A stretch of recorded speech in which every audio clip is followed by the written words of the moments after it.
acta de la sesión número 150 sea por aprobada y la sesión número 151 queda a disposición de las señoras y señores diputados. El señor secretario da lectura a la cuenta. Señor secretario. Sí, señor presidente, se han recibido los siguientes documentos. Una carta de la bancada Frente Amplio e Independientes, a través de la cual comunican que el diputado señor Diego Ibáñez será reemplazado por la diputada señora Emilia Schneider en la sesión del día de hoy. Y también una carta por parte de la Asociación de Funcionarios del CENSE, a través de la cual solicitan audiencia con la comisión para referirse al impacto que está teniendo en el CENSE las rebajas presupuestarias que están ocurriendo producto del ajuste fiscal, tanto en los trabajadores como en los distintos programas sociales, como también en los programas de empleo que CENSE desarrolla. Dicha carta, señor presidente, fue remitida por parte del diputado señor Alberto Undurraga. Esa es toda la cuenta, señor presidente. Bien.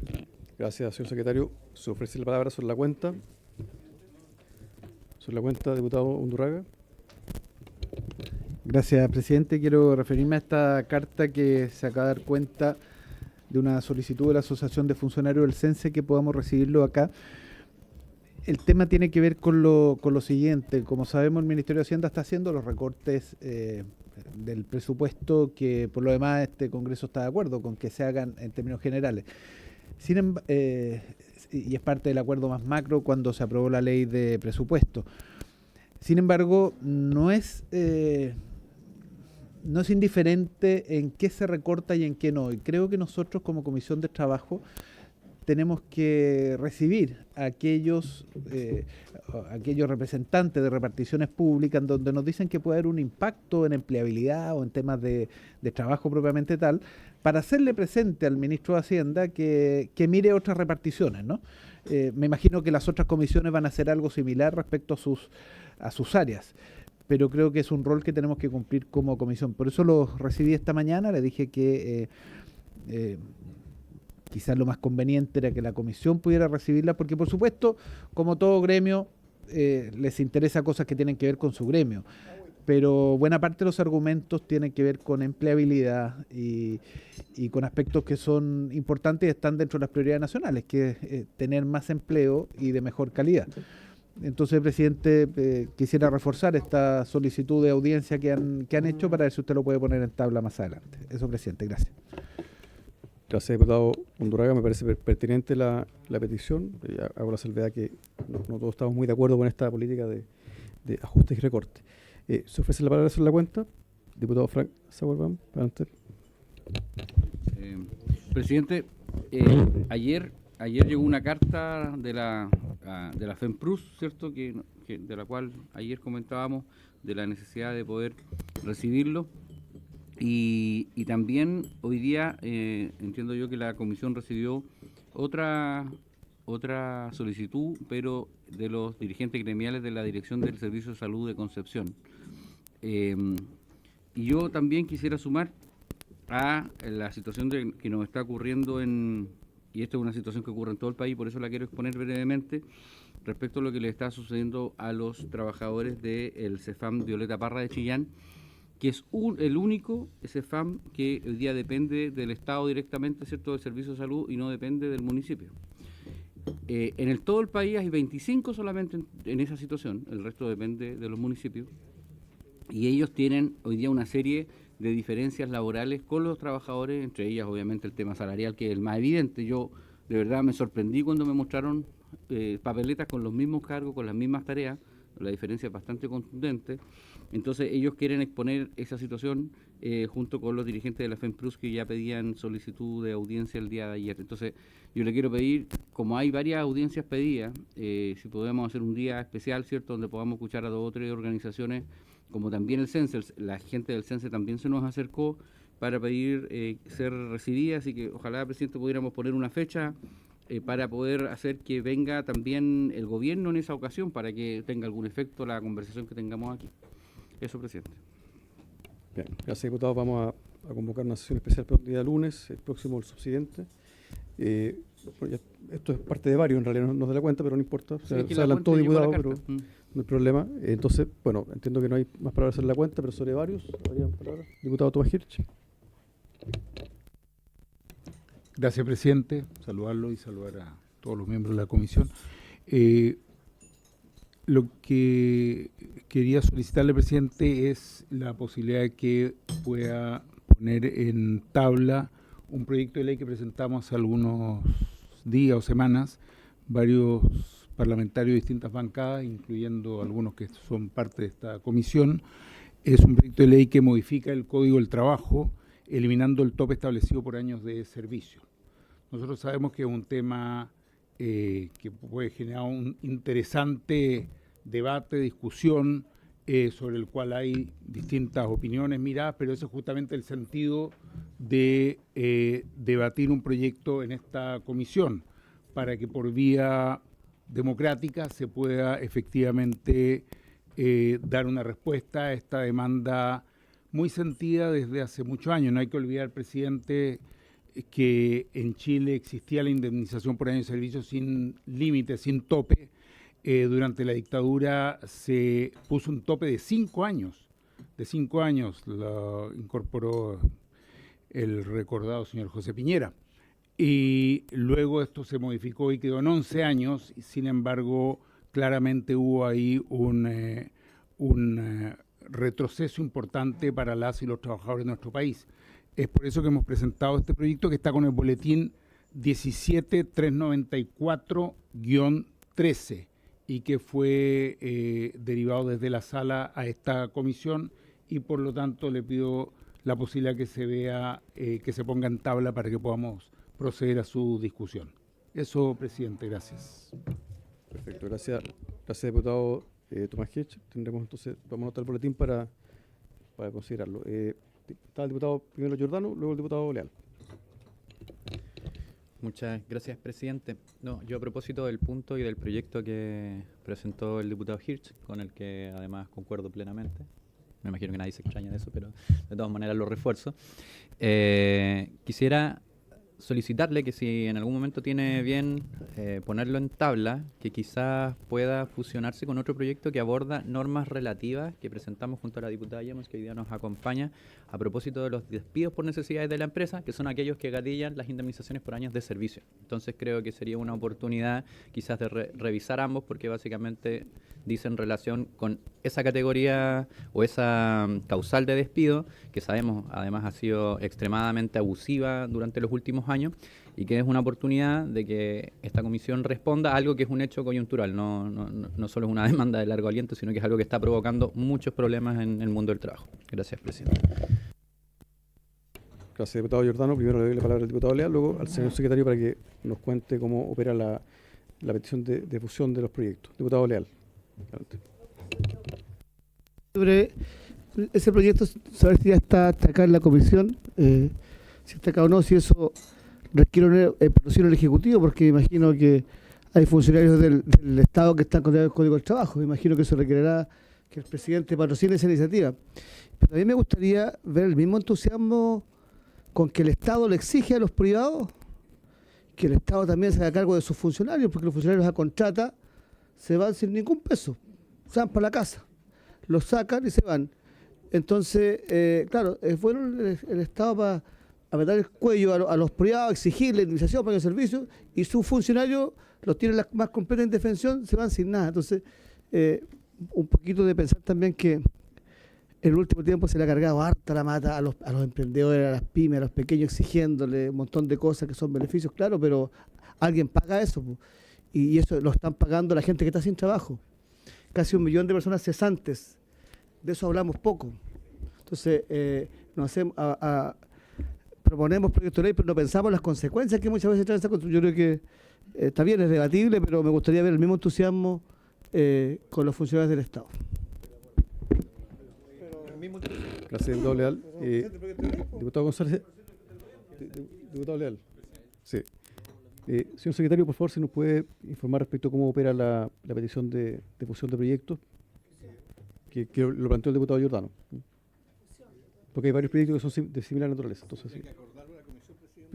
Sí, ¿puede cerrar el micrófono para que se registre? ¿Puede hablar al micrófono para que por favor?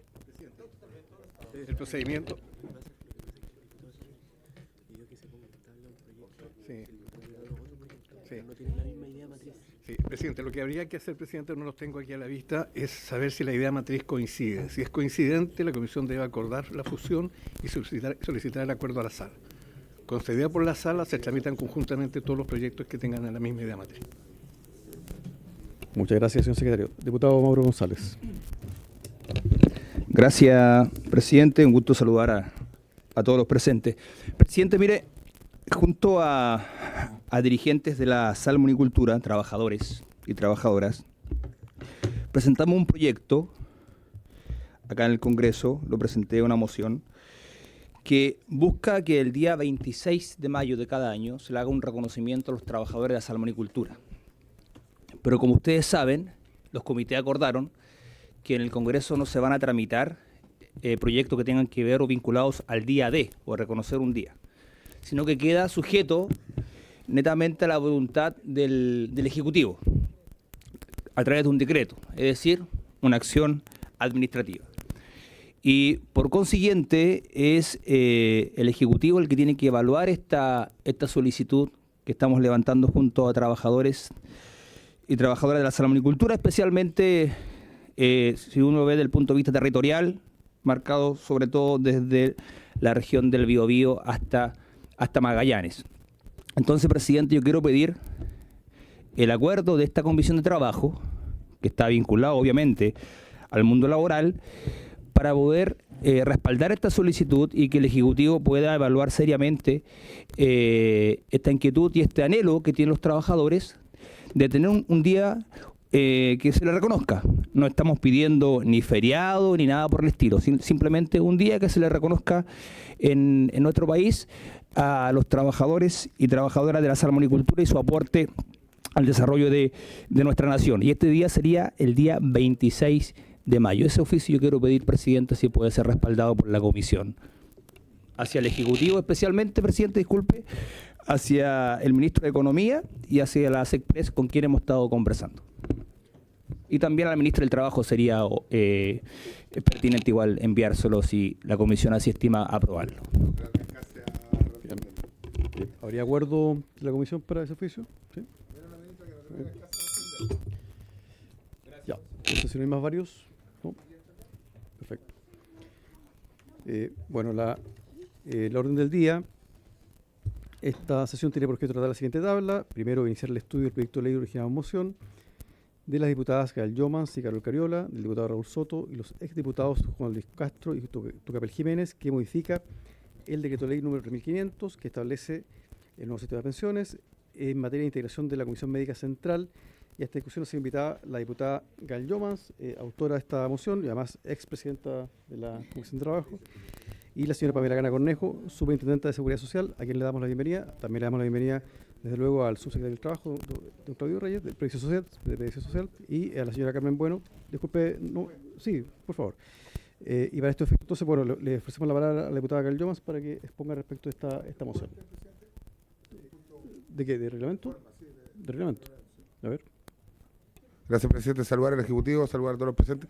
Presidente, me da la sensación, cuando revisé el proyecto de la diputada Gael Llomans por su intermedio y otros parlamentarios más, que es un proyecto que básicamente la reforma de pensiones, del cual voté en contra, resuelve este tema. Entonces, me gustaría ver la posibilidad de que el secretario de la comisión se pronuncie con respecto a si este proyecto pueda tener cierta redundancia con respecto a la reforma de pensiones.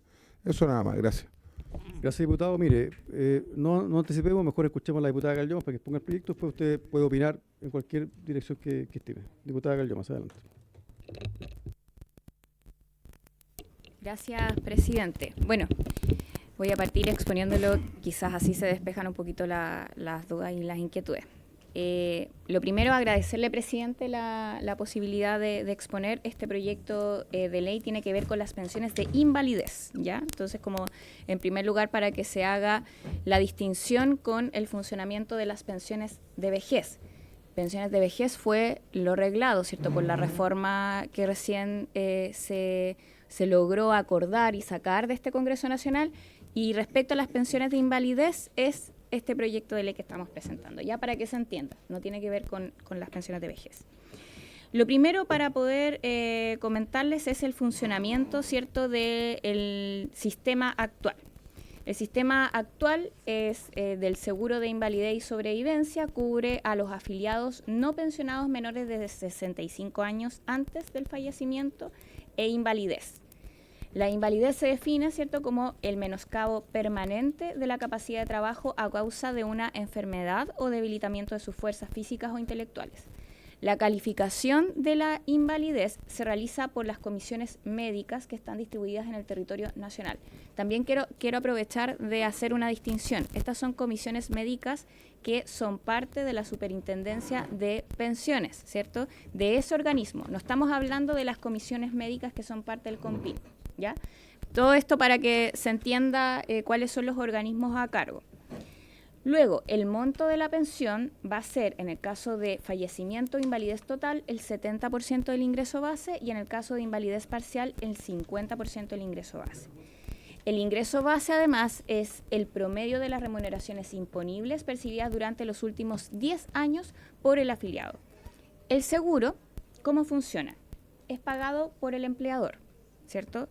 Algo de eso lo vimos en la reforma de pensiones porque cuando se conforma este seguro social, que en una parte va a ser contribuido por el seguro de invalidez y por otra parte va a ser contribuido, ¿cierto?, por esta compensación por en el fondo de las diferencias y desigualdades entre hombres y mujeres por expectativas de vida. Quizás en eso se confundió el diputado y pensó que estaba regulando en esta materia las pensiones de invalidez. Pero no fue así, ¿cierto? Solamente se hizo alusión a que esta cotización del empleador se mezcla en este fondo, pero no quiere decir que acá haya algún cambio al respecto. Ya, entonces el seguro sigue siendo pagado por el empleador, es administrado por las AFP, en este caso también hay una fundación, ¿cierto?, al respecto, que también tiene un funcionamiento, y obviamente es la AFP a la que pertenece el trabajador o trabajadora. Para proceder al pago de la prestación establecida por el seguro, ahí se establece que se obliga a licitar la administración del seguro por parte de la administradora de fondos de pensiones a las compañías de seguros de vida, quienes son los que terminan pagando las pensiones de invalidez. Ya, y ahí voy a el contenido del proyecto de ley. Por una parte, también quiero transmitirles, el proyecto de ley viene a ser parte de las conclusiones de una comisión investigadora que se realizó durante el periodo pasado, en donde por unanimidad en la Cámara de Diputados y Diputadas se votó a favor del informe de la comisión investigadora, en donde se daba cuenta de ciertas fallas que existían en el sistema, que terminaba perjudicando a aquellas personas que, a pesar de tener derecho a sus pensiones de invalidez, por las fallas del sistema no podían acceder a ellas. También hubo cambios que fueron reconocidos durante el periodo en que revisamos la investigación por parte de la comisión y fue reconocido, ¿cierto?, por la superintendencia, que el año 2008 se realizaron ciertas modificaciones, pero hay algunas de ellas que a nuestro juicio todavía hacen falta para que el sistema realmente podamos decir que es del todo imparcial y que una persona que tiene derecho a una pensión de invalidez se le haga efectivo y garante el derecho. Entonces, uno de los temas complejos que vemos de la actual legislación tiene que ver, y que en el fondo es donde tenemos atribución los parlamentarios y ahí pudimos presentar los proyectos de ley, tiene que ver con la conformación de la Comisión Técnica de Invalidez. La Comisión Técnica de Invalidez es la que fija las normas del sistema y por lo tanto fija que a determinada enfermedad le corresponde o no cierto grado de pensión de invalidez, ¿cierto? Ahí es un poco más complejo, pero eso en resumidas cuentas. La Comisión Técnica de Invalidez, a su vez, está conformada por miembros que, por una parte, son definidos, ¿cierto? Un miembro con voz y voto definido por la Asociación de AFP, un miembro definido con derecho a voz y voto por las compañías aseguradoras, y por otro lado también desde la superintendencia se puede nominar y también tienen derecho a voz y voto. En realidad, esta comisión técnica de invalidez está conformada por médicos, eso es también cierto. El tema es que al momento que lo designa tanto la AFP como la compañía aseguradora, es evidente que puede haber un conflicto de interés, toda vez que quien administra es la AFP y quien paga es la compañía aseguradora. Y lo que vimos durante el trámite de la comisión investigadora es que determinados procedimientos se ejercieron, ¿cierto?, por parte tanto de las compañías aseguradoras, pero también por errores y fallas desde la asociación de AFP, que terminaban mermando el derecho de las personas. Ejemplos tales que recibimos, ¿cierto?, también testimonios en la misma comisión investigadora. Recuerdo el caso de la señora Alejandra Vargas, en donde nos señaló que ella era funcionaria con anterioridad en la AFP. Siendo funcionaria de la AFP, recibió instrucciones que luego ella verificó, ¿cierto?, con correos electrónicos, instrucciones por parte de la misma AFP en donde ella trabajaba, en donde la AFP señalaba un procedimiento que era de control de siniestralidad, es decir, que los funcionarios no podían entregar más de cierta tasa promedio mes a mes de pensiones de invalidez a las personas. ¿Eso qué quiere decir? Que si en el mes de marzo, por ejemplo, la tasa era de no pasar de un 5% de las personas que podían acceder a pensión de invalidez, si llegaba la persona que hacía el 6%, no se le podía entregar la pensión de invalidez. Y por lo tanto se hacía el trámite más lento, se le pedían más papeles, se le pedían incluso que tenía que pedir hora la persona para poder acceder a hacerse los exámenes. Todo eso en un procedimiento que fue llamado control de siniestralidad, porque lo que controla es el riesgo, pero ¿el riesgo de quién? De quién paga, que es la compañía aseguradora. Entonces, esa situación, a nuestro parecer, tiene que ser remediada, independiente de que hoy por hoy, y esta es la otra parte, esto es el otro proyecto de ley que yo sé que no está en tabla, pero que quisiera también comentárselo, es otro proyecto de ley relacionado que presentamos y que tiene que ver con la integración vertical. ¿Qué quiere decir la integración vertical? Que las compañías aseguradoras y las AFP, hasta antes del 2008, tenían miembros que eran los mismos entre la composición de los directivos de la AFP y de las compañías aseguradoras. En este sistema, en materia de pensiones de invalidez, si es la AFP la que administra y la compañía aseguradora la que paga la pensión de invalidez, al haber integración vertical no se asegura la imparcialidad. Eso, efectivamente, licitación tras licitación, las superintendencias han tratado de revisar que quien gane la licitación, en este caso la compañía aseguradora que logre ser sorteada y que finalmente cumpla con los requisitos, no tenga esa integración vertical. Efectivamente se ha realizado ese procedimiento, pero la ley no lo prohíbe. La ley no prohíbe que no exista integración vertical. Y ahí otro problema que nos parece que son dos normas sencillas que se pueden modificar, que permiten tener ciertos grados de confianza en el sistema, y sobre todo para las personas de invalidez, que quiero que también se comprenda.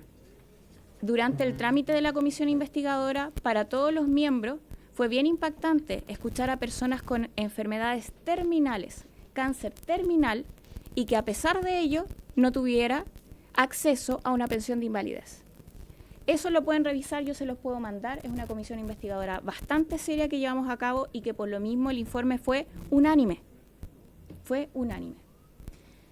Así que con todo ello, yo lo que quisiera solicitar, presidente, en esa oportunidad también expuso una fundación, la Fundación Valídame, que revisó y ha asesorado en distintos casos. Creo que sería bien oportuno poder escucharlos, pero también al superintendente de pensiones, que ha sido parte también de la institucionalidad que durante el desarrollo de la comisión investigadora expuso, está al tanto también de estos casos y de las normas y los cambios que son necesarios hacer, pero esto simplemente lo quiero plantear porque me parece que son criterios de imparcialidad, no estamos metiéndonos en nada más, pero nos parecen necesarios para la confiabilidad del sistema. Gracias, presidente.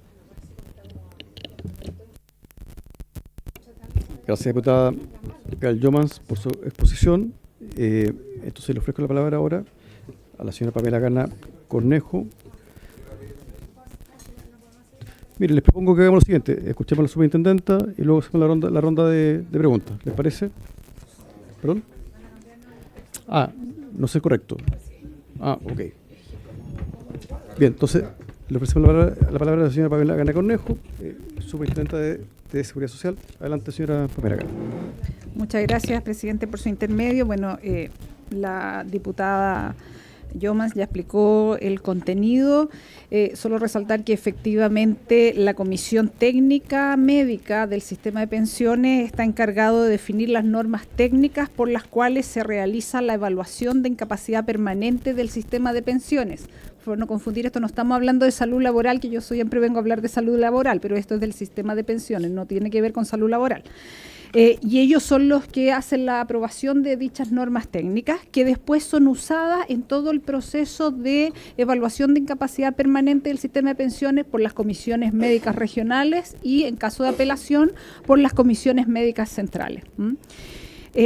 Lo que propone el proyecto de ley es que de la composición actual de esta comisión técnica, que es superintendente de pensiones, presidente de la Comisión Médica Central, representante de la AFP, representante de las compañías de seguro y decano de la Facultad de Medicina, que es nombrado por el Consejo de Rectores de las universidades, sean reemplazados aquellos representantes de las AFP y de las compañías de seguro, y lo que propone el proyecto es que lo reemplace por un representante del Ministerio de Salud con conocimiento respecto a la red pública, la red asistencial, y en segundo lugar, que también sea reemplazado el otro integrante por un nombramiento hecho por la Superintendencia de Seguridad Social con conocimiento de salud común y salud laboral. Por eso que me invitan. Los comentarios al respecto. Primero, poner sobre la mesa que todo lo que respecta a la competencia sobre el sistema, el seguro de invalidez y sobrevivencia, todo lo que es la normativa y regulación y fiscalización de las comisiones médicas regionales y centrales, y todo lo que es también esta comisión técnica, es de competencia de la Superintendencia de Pensiones, no es de competencia de la Superintendencia de Seguridad Social. Pero dado que se incluye en la propuesta que se reemplace uno de los integrantes actuales por un representante de la Superintendencia de Seguridad Social, asumo que por eso fui invitada. En segundo lugar, cabe señalar que hoy día, con la legislación actual, la Superintendencia de Seguridad Social tiene un rol, y permítanme explicarles el rol que tiene hoy día. En los casos en los que la Comisión Médica Regional, cuando evalúa a un trabajador, a una persona trabajadora, la evalúa en su invalidez permanente y determina que tiene más de un 50% de invalidez, y alguien reclama esa calificación, esa evaluación del 50% más, corresponde que pase a análisis de la Comisión Médica Central, el reclamo. Pero cuando ese reclamo, que puede ser de un trabajador o de una compañía de seguro, etcétera, aduce de que podría ser de origen laboral la afección por la cual fue calificado por invalidez, se llama a una nueva institucionalidad, que es la Comisión Médica Central Ampliada, que es presidida por un médico de la Superintendencia de Seguridad Social. O sea, hoy día en el diseño actual ya existe la participación de personal médico de la SUCESO, de la Superintendencia de Seguridad Social, presidiendo esta Comisión Médica Ampliada, que es, como lo dije, concurre cuando existe un reclamo frente a una invalidez de 50% y más, y se dice que podría ser de origen laboral. Y esa Comisión Médica Central Ampliada está constituida y presidida por el médico de la SUCESO, y además constituida por un abogado de la SUCESO, por un abogado de la Superintendencia de Pensiones y por un médico de la Comisión Médica Central. Ellos lo que definen es que si efectivamente el origen de esa invalidez es laboral o no, para seguir por qué seguro lo va a financiar. Y en tercer lugar, un comentario es que la reforma previsional recientemente discutida y aprobada ya realizó un cambio en la composición de la comisión técnica. Esto significa que reemplaza el proyecto, la ley, ya casi ley, de reforma de pensiones, reemplaza al representante de las AFP, lo reemplaza por otro decano más de medicina nombrado por el Consejo de Rectores, por lo cual esto va a entrar en vigencia 6 meses después de la publicación de la ley de reforma previsional. Esto significa que en los 6 meses posteriores a la publicación de la reforma previsional, va a quedar constituida esta comisión técnica por superintendente de pensiones, presidente de la Comisión Médica Central, representante de las compañías de seguro y 2 decanos de facultades de medicina. Por lo tanto, en el fondo existió una modificación, que se hizo una discusión al respecto y por lo tanto también uno esperaría que existiera una evaluación posterior de cómo funcionó aquello con esa constitución. Hacer presente aquello. Volver a resaltar que hoy día la Superintendencia de Seguridad Social sí tiene un rol dentro del sistema, que es el que expliqué en los casos particulares. Muchas gracias. Muchas gracias, superintendenta. Sí, está el diputado Olavé, luego la diputada Osandón.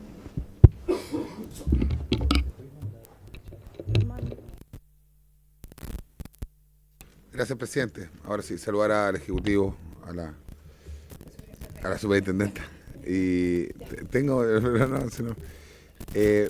primero, un poco ver, presidente, si me permite, que el secretario también, la Secretaría haga evaluación con respecto a los topes que pueda tener este proyecto. Este proyecto, si bien es de hace un tiempo ya atrás, digamos, ya se aprobó la reforma de pensiones. La reforma de pensiones, hay cosas que ya modificó con respecto a este proyecto, por ende este proyecto viene a destiempo.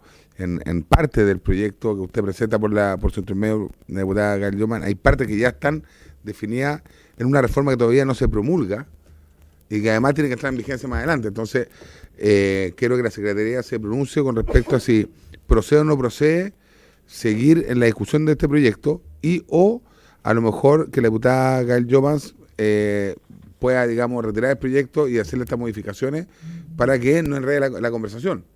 Eso tiene todo el derecho de presentar su moción, pero creo que sería prudente poder sacar las cosas que pueden enredar la conversación, tomando en cuenta que todavía, y recién publicado por parte del gobierno, me llegó la invitación hace poquito, para promulgación el día jueves.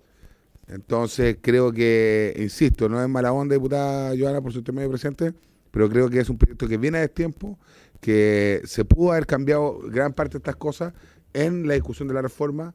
No se logró. Uno de los puntos que la superintendencia decía es que efectivamente se sacó a la persona representante de la AFP y se puso a otra, digamos, y más o menos tiene coherencia, pero no 100% con el proyecto que hoy día. Entonces puede enredar, puede complicar y más bien puede ser un problema para la tramitación de la reforma de pensiones. Gracias.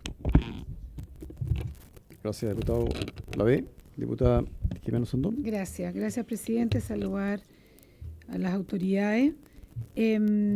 A ver, lo que pasa es que aquí teníamos, parece, un texto que está medio... Ya, no importa, pero porque aquí se suprimió la C y acá la C se viene a cambiar, entonces está medio enredado.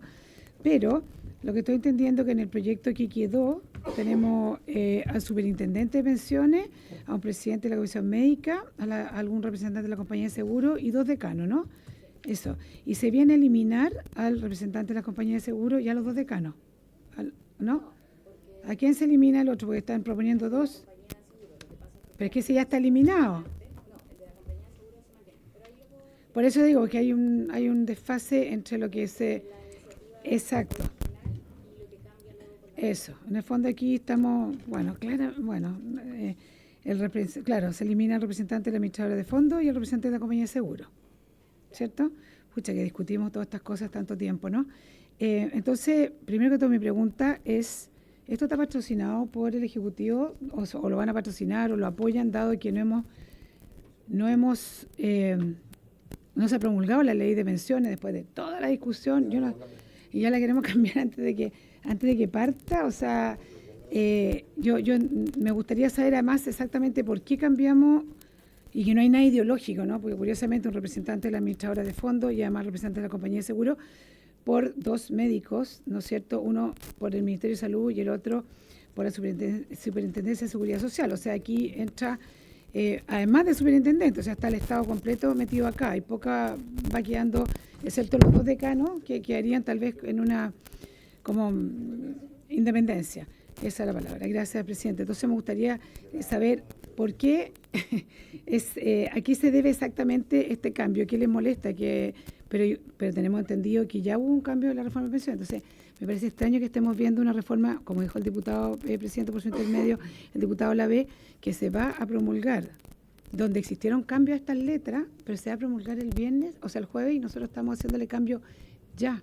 Entonces, no sé, quiero que nos diga el Ejecutivo si le parece como pertinente ponerle pelo a la sopa a esta altura, después de todo lo que fue, lo largo que fue la reforma de pensiones, y en este minuto ya querer hacer un cambio claramente con una mirada, perdón, puede ser que me esté equivocando, ¿no?, pero bastante ideológica, al sacar justamente las dos personas que están reemplazando, o sea, que representan a la administradora y a las compañías de seguro. Perdón mi franqueza, pero es una inquietud que me salta. Bien, gracias, diputada. Bueno, como hay varias preguntas, entonces le ofrezco la palabra a la diputada Gallomas. Gracias, presidenta. No, está bien. Si yo no quiero cuestionar tampoco las dudas de los diputados, creo que están bien intencionadas, así que las voy a responder solamente. Ya, en primer lugar, efectivamente, lo que pasa es que son dos proyectos de ley. Entonces ahora ya lo resolvimos ahí con la Secretaría y le mandé el otro boletín para que se pueda resolver eso, ¿ya? Un proyecto de ley efectivamente iba a la composición de la Comisión Técnica de Invalidez, que es la que fija normas. Esa, tal cual como lo señaló la superintendenta, hay un cambio que se realiza en la reforma anterior, en donde cambia uno de los integrantes y se cambia, ¿cierto?, el que era nombrado por la Asociación de AFP. Ese ya está, ¿cierto?, fuera, que era uno de los cambios que se proponía con este proyecto de ley. El otro cambio es el de las compañías aseguradoras, que también la idea no es llenarlo de personas del Estado, sino que más bien es que el criterio fuese imparcial, porque estamos hablando de quién define las normas y por lo tanto a qué enfermedad se le entrega tal o grado de pensión. Ese es un proyecto de ley, ¿ya? El otro proyecto de ley tiene que ver con la integración vertical, que ese es otro tema, que eso no está en la reforma ni tampoco fue discutido en esa oportunidad. Y respecto a la integración vertical, que de hecho lo discutimos en la otra reforma anterior, en la del periodo pasado, que lamentablemente, de hecho sí, y en donde eso, bueno, sabemos lo que sucedió con esa reforma, pero se había recogido algunos de esos aspectos que tenía que ver con prohibir la integración vertical. Es decir, que en el caso de que una compañía aseguradora, ¿te acuerdas de que lo discutimos? Una compañía aseguradora se ganara la licitación, los miembros de ese directorio obviamente no podían tener vínculos, ¿cierto?, con quienes son parte de la AFP que administran, y ya sabemos, ¿cierto?, y lo hemos conversado, y que tienen un rol en esta parte respecto a la definición de las pensiones de invalidez. Esos son los dos proyectos de ley, ¿ya? Al menos son proyectos cortos. Bueno, si la comisión decide, ahí tendrá que ver cómo lo tramita. Pero esos son los dos proyectos de ley que sacamos en la comisión investigadora. Son dos proyectos de ley que remiten a 2 artículos. O sea, no estamos haciendo más cambios, solamente lo digo como para que exista tranquilidad respecto al procedimiento. Pero ese es el contenido, presidente. Gracias, diputada Llomas. Diputado Lavé, luego el diputado Giordano. Gracias, presidente. Solamente cosas de forma. Me gustaría también que la secretaria se pronunciara por el punto anterior y además por este otro nuevo punto, porque entiendo, presidente, que nosotros estamos citados hoy día para discutir sobre el boletín 13.851-13, pero no al 13.834. Por ende, me da la impresión que lo que busca la diputada Llomas por su intermedio es fusionar estos dos proyectos, o de alguna manera, digamos, y para eso se necesita probablemente una votación o la unanimidad o la participación de los parlamentarios. Pero al ser dos proyectos, pero que hoy día estamos citados para uno, entonces, mire, la verdad, creo que se enredó el tema. Yo sugiero, y me gustaría saber si el Ejecutivo va a patrocinar este proyecto, bien como lo decía la diputada Osandón, o que la Secretaría se pronuncie cómo procedemos, porque yo entiendo digamos, el querer presentar el proyecto, pero el proyecto está confuso en sí mismo, se confunde con otro proyecto, es algo que se quiere cambiar, pero ya está medio cambiado en la reforma que todavía no se promulga. Entonces, presidente, yo creo que antes de seguir discutiendo el fondo del proyecto, creo que sería súper pertinente de su parte, a través de la Secretaría y a través del Ejecutivo, es desenredar más o menos cómo procedemos, porque aquí estamos tanto los parlamentarios que hemos seguido la reforma de pensiones que recién se votó y se va a promulgar, se nos está confundiendo y puede ser que hasta la ministra Jara se confunda el jueves cuando tenga que promulgar el Ejecutivo y después de 6 meses más, ¿qué va a pasar? Entonces sugiero, presidente, que ordenemos un poquito cómo sigue la discusión. Ya, gracias, diputado Lave. Dos observaciones sobre su comentario, diputado Lave. Lo primero es que, sí, yo puedo darle la palabra al secretario, pero creo que en esto no hay un problema reglamentario. Estamos iniciando la discusión en general, ¿ya? Por lo tanto, en el evento que esto pasara, se aprobaba en general, luego se discute en particular qué artículos son pertinentes de aprobar o no. Es una discusión legislativa, entonces no hay un problema reglamentario, pero si usted así lo quiere, le vamos a dar la palabra al secretario también. Y la segunda observación es que, sin perjuicio de consultar la opinión del Ejecutivo, no es un requisito para poder tramitar proyectos en esta comisión ni ninguna otra contar con el patrocinio del Ejecutivo. Entonces, solamente para que quienes nos están escuchando sepan que eso no es una condición para poder discutir proyectos de ley. Entonces, secretario, si gusta, puede referirse el punto. Dos cosas. Primero, respecto de la pertinencia de discutir este proyecto, la verdad que la sala se declaró... la sala, no la presidencia. La presidencia lo declaró inadmisible, pero la sala revocó esa inadmisibilidad y lo declaró admisible. En consecuencia, la comisión no está en situación de contradecir lo que ya resolvió la sala. Este proyecto es pertinente. Lo que sí me provoca algún grado de inquietud, presidente, es que estamos legislando, o están legislando sobre una norma que no tiene existencia legal, porque recién se promulga el jueves y se va a publicar no sabemos cuándo, y el Ejecutivo tiene un plazo para la publicación. La verdad, si usted me pregunta, es primera vez que lo veo, pero si la Comisión quiere adelantar esa discusión, lo puede hacer. Pero a mí, como Secretaría, si bien es cierto, no es una discusión de carácter reglamentario, porque usted es el que interpreta el reglamento y usted define lo que se hace o no se hace. No es... No es común estar legislando sobre materias de ley que todavía no han sido publicadas, promulgadas ni publicadas. Y el segundo y tercero es que la diputada Gael se ha referido a dos proyectos y en verdad lo que está en tabla es uno solo. Ahí probablemente hubo una descoordinación entre la diputada y la mesa, haber puesto los dos proyectos en tabla, porque uno de ellos no figura en la tabla. Eso sí es reglamentario, pero en definitiva quien tiene la última palabra es usted, presidente. Gracias, secretario. También por poder precisar, la diputada Gael Thomas se ha referido a otro proyecto que está vinculado a este proyecto. Sí. ¿Ya? No es que esté sometiendo a discusión ambos proyectos, porque en tabla hay uno que tiene que ver con la integración de esta comisión. Ahora, yo según lo que entendí de la exposición, es que hay un aspecto que estaría comprendido dentro de lo que ya se modificó y otro aspecto que no está modificado y en consecuencia es una ley vigente. Entonces, más allá de que, claro, puede no ser algo común, pero entiendo que esa observación no abarca o no comprende toda la moción parlamentaria. Diputado Giordano. Sí, gracias. ¿Qué dijo? Brevemente.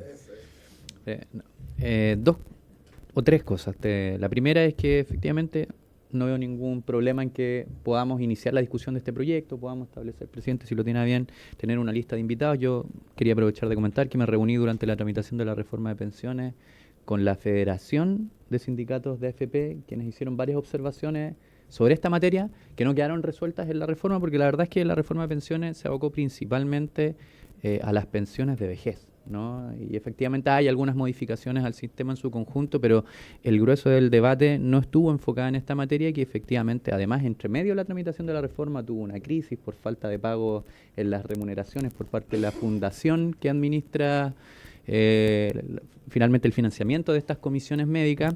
Hay varias cosas que yo creo que es pertinente que las conversemos. No hay un apuro, creo que eventualmente quizás el Ejecutivo pueda preparar una observación más detallada respecto de la promulgación de la reforma y qué medidas efectivamente son más pertinentes de discutir, pero a mí sí me parece que este debate se relaciona mucho con lo que estamos viendo finalmente con el proyecto que sí es del Ejecutivo, y que dice relación con la calificación de enfermedades profesionales, porque parte del centro de esa discusión ha sido que no tengamos instituciones que son privadas y que son además jueces y partes, ¿no? Entonces, finalmente, parte de los argumentos que ha expuesto, más allá de lo formal de que esté el proyecto o no esté el proyecto hoy día en tabla, que ha expuesto la diputada Yeomans, tiene que ver con que no tengamos exactamente lo mismo, ¿no? Como circunstancias en que el juez es parte y puede tener un interés finalmente en el resultado final. Y yo la última reflexión es que no lo pondría en los términos de ideología, ¿no? Pero efectivamente tenemos un sistema de pensiones que es 100% privado, entonces tenemos que buscar mecanismos, porque eso sí de alguna manera tiene un carácter ideológico, buscar mecanismos para resguardar la integridad y la fiscalización del sistema en sí mismo. Entonces, sobre todo con estas cosas que son tan sensibles, y hay otro tipo de instituciones, por ejemplo, hay un sinnúmero de organizaciones que yo sé que pueden venir a aportar a esto, que han denunciado que han habido problemas relacionados con cosas tan sensibles como enfermos terminales, como personas que han perdido la capacidad de trabajar y que a propósito de problemas en el sistema no han tenido la cobertura de la seguridad social que es pertinente. Entonces, nada más, presidente, yo creo que podemos quizás tener un calendario de audiencias para poder ir revisando y delimitando hasta dónde nos vamos a remitir en abordar legislativamente. Gracias, diputado, por su breve intervención. Bueno, como ha sido requerido, yo también quisiera ofrecer la palabra al subsecretario de Previsión Social, don Claudio Reyes, para que pueda expresar su opinión. Diputado Loeb. Gracias, presidente. Oiga, presidente, por si usted me va a preguntarle al subsecretario, lo que pasa es que, tomando en cuenta lo que plantea la Secretaría, estaríamos legislando sobre algo que todavía, que básicamente la mitad hoy día está y la otra mitad no está, básicamente. Eso es más o menos en simple para la gente que no está viendo. Entonces, es saber si finalmente el Ejecutivo, por su intermedio, va a estar disponible a que se le hagan cambios a su reforma de pensiones a través de mociones parlamentarias. Porque si empezamos a legislar sobre algo que todavía no se promulga, creo que es de extrema gravedad, porque al final estamos haciendo ciencia ficción con respecto a un proyecto que todavía no ve la luz. O sea, no ha terminado el proceso legislativo como corresponde. Y eso es cuando el presidente le pone la firma y después pasan otros trámites más. Entonces, preguntar al Ejecutivo si le parece bien que estemos legislando sobre algo que ya se modificó y que hoy día no se ha, ratificado por parte del presidente de la República, que es su firma. O sea, vamos a pasar a llegar al presidente de la República modificando algo que el mismo presidente de la República celebró con tanta entusiasmo, al igual que todo el gobierno. Y lo último, presidente, me parece curioso que los parlamentarios del oficialismo, que hay 3 nomás, los parlamentarios del oficialismo estén constantemente en nuestros proyectos que son importantes, estén ausentes. Y lo segundo, que eso ya es problema de ellos, pero lo segundo es que no es primera vez que pasa que vienen parlamentarios con mociones y el Ejecutivo como que se desayuna acá en la mesa. Entonces yo les invitaría al año que queda que hagan un trabajo prelegislativo entre los parlamentarios del oficialismo y el Ejecutivo para que no tengamos esta discusión y no perdamos tiempo y la gente a lo menos vea que este Congreso está coordinado. Gracias, diputado. Ahora sí le ofrezco la palabra al subsecretario de Previsión Social. Gracias, presidente, por su intermedio, saludar a los parlamentarios aquí presentes. Yo quiero mencionar que como Ejecutivo hoy día estamos bastante concentrados en la tarea principal, que es la implementación de la reforma que se aprobó. Efectivamente, su promulgación va a ser este jueves próximo. Entendemos que su publicación deberá pasar una semana más, no más que eso, y por lo tanto debería estar publicado en este mes de marzo.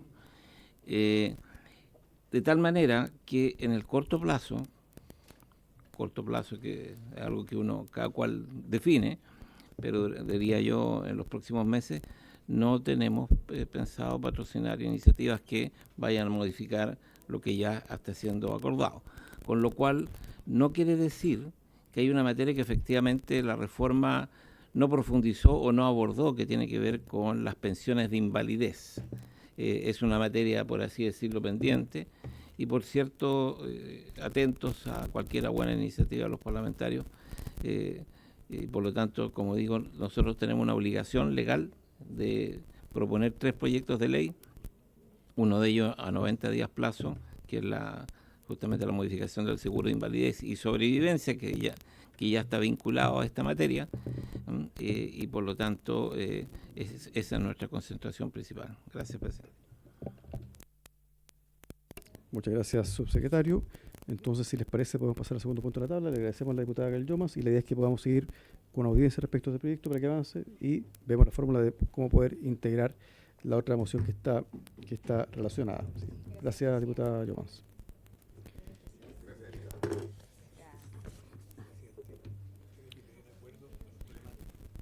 Sí, perfecto. Entonces ahora pasamos al segundo punto de la tabla, que es el estudio del proyecto de ley originado en mensaje, que modifica la ley 6.744 para crear un nuevo sistema de calificación de enfermedades profesionales y modifica leyes que indica, calificado con urgencia simple. Reiteramos nuestros invitados: el señor Claudio Reyes Barrientos, subsecretario de Previsión Social; la señora Carmen Bueno, especialista principal en seguridad y salud en el trabajo de la OIT de América Latina, le damos la bienvenida; el señor Hugo Cifuentes, director de la Organización Iberoamericana de Seguridad Social, quien viene acompañado con la señorita, la doctora Clara Guillén Subirán, médico especialista en medicina del trabajo, quien colabora con la OISS, y al respecto pido el acuerdo de la comisión para que pueda comparecer de forma telemática. ¿Habría acuerdo? La doctora Clara Guillén. ¿Está de acuerdo? De acuerdo. Muy bien, entonces le ofrecemos la palabra en primer lugar. Cuénteme, secretario. Presidente, nos ha solicitado el señor Hugo Cifuentes, que es el director de la organización OISC Chile, que la señora Clara Subirán, que se encuentra en Estados Unidos con una diferencia horaria importante, son las 11 de la noche, entiendo, allá en Estados Unidos, pudiera exponer primero, atendida la hora en que ella va a exponer. Clara Subirán. Sí, ¿está mal escrito esto? No. Clara Guillén. Está mal escrito, Alejandro. Bien. Si no hay problema, entonces le ofrecemos la palabra a don Hugo Cifuentes, que comparte telemáticamente, y a la señora Clara Guillén Subirán. Don Hugo Cifuentes, le ofrezco la palabra hasta por 15 minutos. Sí, muchas gracias, presidente. Y saludo a los señores diputados y diputadas y a las autoridades presentes y a la representante de la OIT en la sala. Nosotros agradecemos la invitación a presentar el trabajo que ha hecho la cooperación de la OIT, de la OIS, perdón, en materias de enfermedades profesionales. La doctora Guillén, Clara Guillén, es una especialista que colabora con nosotros y ha estudiado el proyecto y está en disposición de hacer una presentación a nivel comparado de lo que hay en materia de enfermedades profesionales a propósito del proyecto que la Comisión está discutiendo. Así que, presidente, muchas gracias. Lo mismo por su intermedio a los señores diputados. Y si le parece, toma la palabra a la señora Guillén. Adelante, señora Clara. Doctora. Gracias, presidente. Buenas tardes, diputados de la comisión. Para mí es un honor poder intervenir en representación de la OIS para tratar un tema que suscita tanto interés como es la gestión de las enfermedades profesionales. Y para mí es además un honor especial hacerlo en esta comisión de trabajo en un país como Chile, que es un referente en materia de seguridad y salud en el trabajo, como así lo demuestra su sólida y avanzada legislación, la ratificación de todos los convenios en esta materia o la buena valoración que tiene el sistema del seguro de accidentes y enfermedades, de accidentes de trabajo y enfermedades profesionales. Voy a compartir, con su permiso, una presentación que me ayudará en la intervención.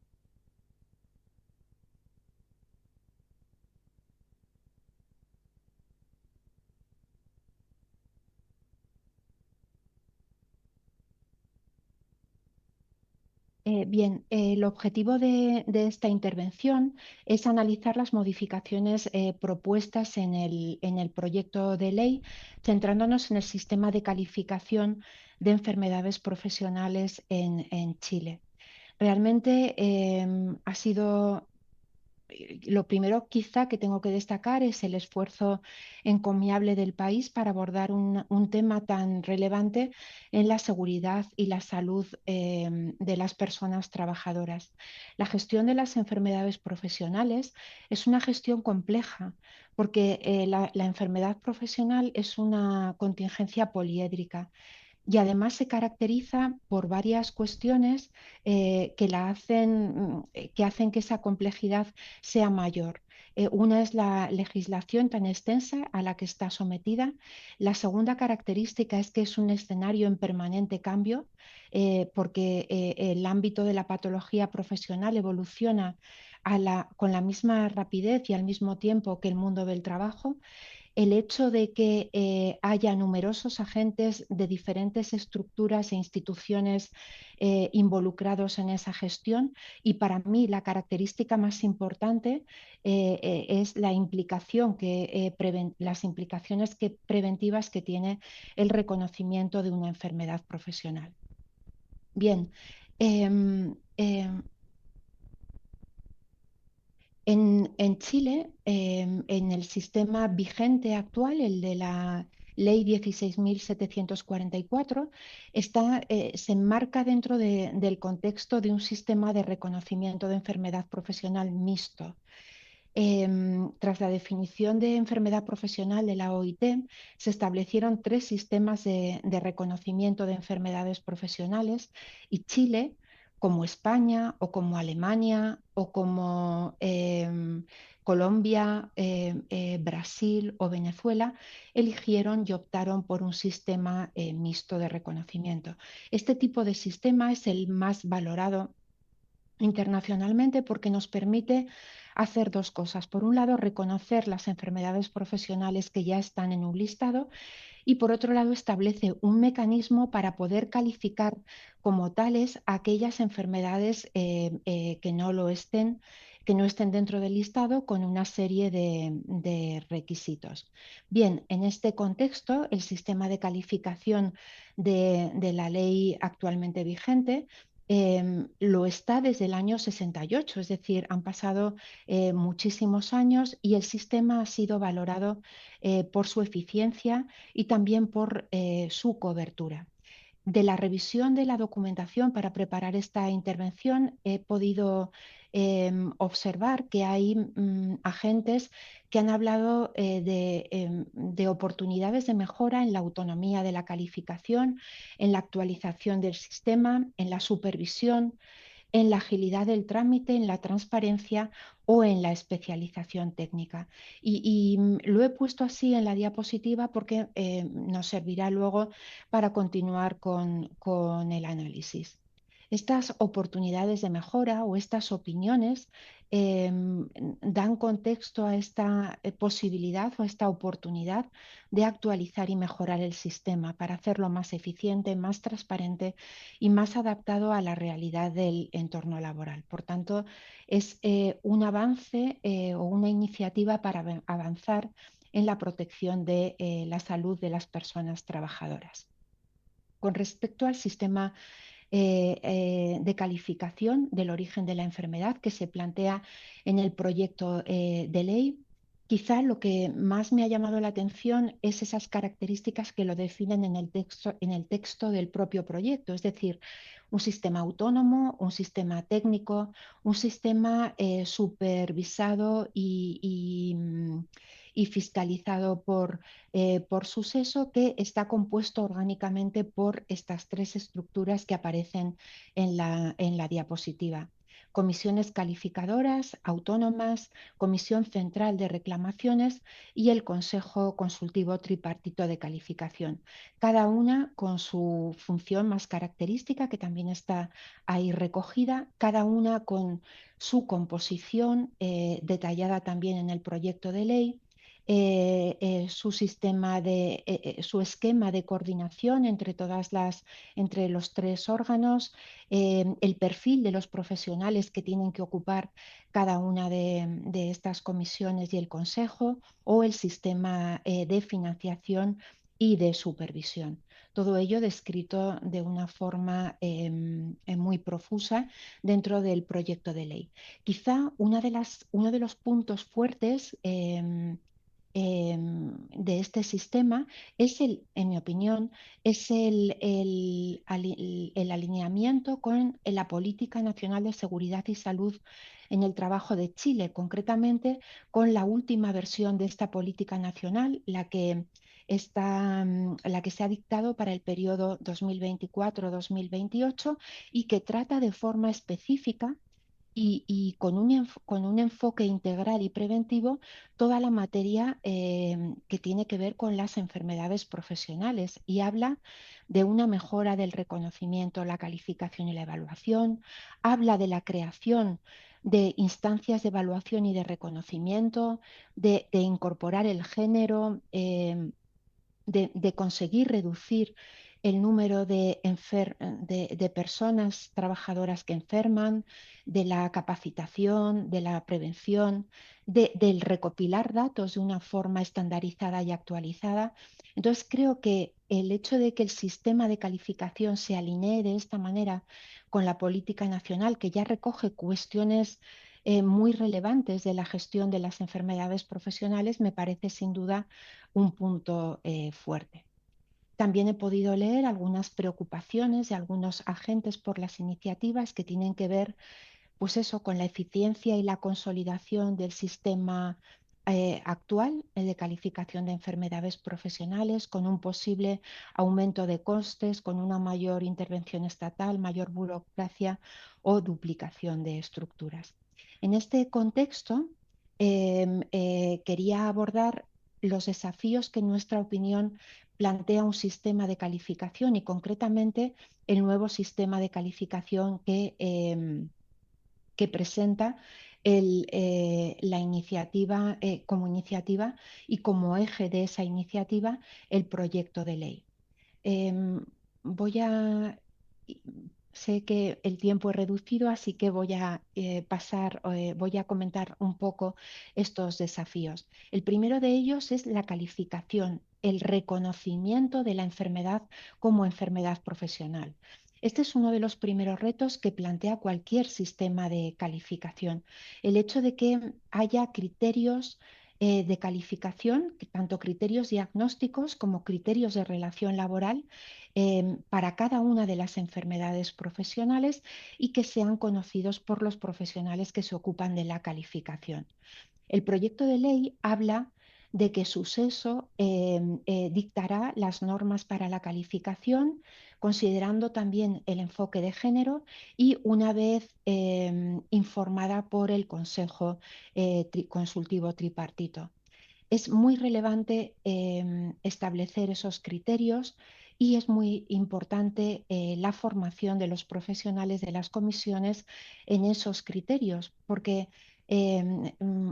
múltiples, numerosos artículos científicos avalan el hecho de que la formación de los profesionales, unida a un apoyo en la decisión, unida a que se les den criterios y pautas de actuación homogéneas, fortalece la calidad del diagnóstico, fortalece la calidad de la calificación. Entonces, esto es un asunto muy importante y un desafío importante para cualquier sistema de calificación. Otra cuestión importante es la posibilidad de evaluar las condiciones de trabajo, de hacer un análisis de puesto de trabajo. En España, que es el lugar donde estoy ahora y de donde vengo, uno de los principales problemas que nos encontramos o una de las principales causas por las que se rechazan las enfermedades profesionales es por esa falta de un análisis pormenorizado del puesto de trabajo que indique la exposición laboral, la correlación coherente entre esa exposición y la ocurrencia de la enfermedad y la intensidad y duración de la misma, para ponerlo todo en contexto y poder establecer esa relación de causalidad. Realmente la complejidad en la calificación de una enfermedad profesional está motivada por varias causas. La primera de ellas es que es un concepto jurídico. Es un concepto jurídico que conlleva que el profesional sanitario tenga en cuenta factores como la multicausalidad, la inespecificidad clínica, las condiciones de exposición o la variabilidad biológica o susceptibilidad individual del propio trabajador. Además, es un concepto que a veces tiene una difícil delimitación conceptual con otras contingencias. Y esto hace que también a veces sea difícil o compleja, mejor dicho, esa calificación. Luego, establecer la diferenciación entre lo que son contingencias comunes de las contingencias profesionales y especialmente de la enfermedad profesional realmente trasciende el plano puramente conceptual y además se traduce en un régimen de protección diferenciado, lo cual hace que revista de una especial trascendencia el hecho de ponerle el apellido de profesional a una enfermedad. Esto unido a que surgen nuevas enfermedades, a que hay enfermedades que tienen periodos de latencia largos que dificultan a veces el diagnóstico. La segunda cuestión a tener en cuenta es la coordinación entre los diferentes agentes. El proyecto de ley señala en varias ocasiones, cuando habla del sistema de calificación, el esquema de relación entre las comisiones calificadoras autónomas, la Comisión Central de Reclamaciones, el Consejo e incluso señala de forma explícita que las comisiones calificadoras autónomas y la Comisión Central de Reclamaciones tendrán acceso a información personal de la persona trabajadora que ha presentado la DIEP. Además, el proyecto de ley en el artículo 76 señala que los organismos administradores facilitarán a las comisiones autónomas de calificación los antecedentes de cada trabajador, incluyendo incluso la información que aporte el propio trabajador y además con un plazo concreto máximo de 20 días a partir de esa denuncia. A la vez está la supervisión de suceso y a la vez también el propio Real Decreto Ley, perdón, el propio proyecto de ley recoge que suceso administrará un sistema de información que con todo lo que conlleva este proceso de calificación de enfermedad profesional. ¿Qué quiero decir con esto? ¿Perdón? Pedirle a nuestra especialista que tomemos, creo que nos quedan 2 minutos, parece. Vale, sí, voy rápido. Queremos cedernos. Vale, gracias. La necesidad de coordinación y de intercambio de información entre estructuras y organizaciones tan diferentes orgánica y competencialmente. Avanzo rápido. Es importante también conocer el perfil de morbilidad profesional del país. En Chile, el volumen de declaración está condicionado por la salud mental. Me ha parecido interesante, no me voy a detener por el poquito tiempo que me queda, pero es importante conocerlo a la hora de plantear estrategias para el propio sistema de calificación. Esto no ocurre, por ejemplo, en España. En España el volumen de declaración está absolutamente condicionado en más de un 80% a la patología musculoesquelética. No porque no tengamos patología mental, simplemente porque en nuestra lista, en la lista española y en la lista europea, no existen los trastornos mentales dentro de la lista de enfermedades profesionales. Las implicaciones preventivas son importantísimas a la hora de considerar este sistema de calificación de enfermedades profesionales. Tenemos que transitar hacia ese cambio de paradigma que nos permita saltar o evolucionar desde el enfoque reparador y prestacional hacia ese enfoque preventivo, hacia esa orientación colectiva que tiene la prevención, más allá del reconocimiento individual, y trabajar por la reincorporación laboral.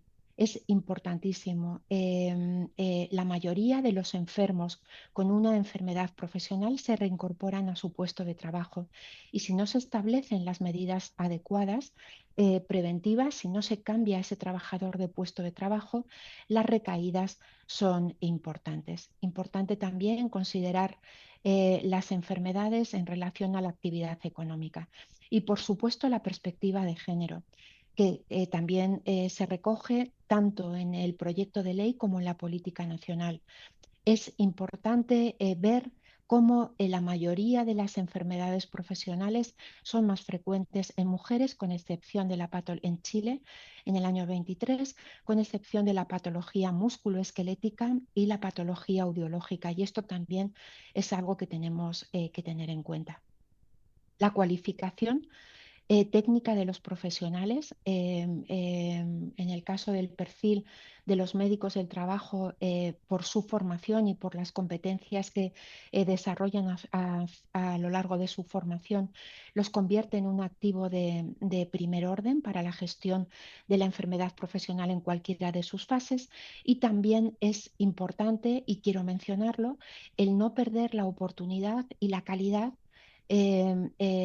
la experiencia y el conocimiento de los profesionales sanitarios que trabajan en las organizaciones, en los organismos administradores y que desde el año 68 llevan realizando la calificación de estas contingencias. Por último, y para terminar, es importante en el sistema de calificación tener en cuenta las enfermedades que provienen de los riesgos nuevos y emergentes.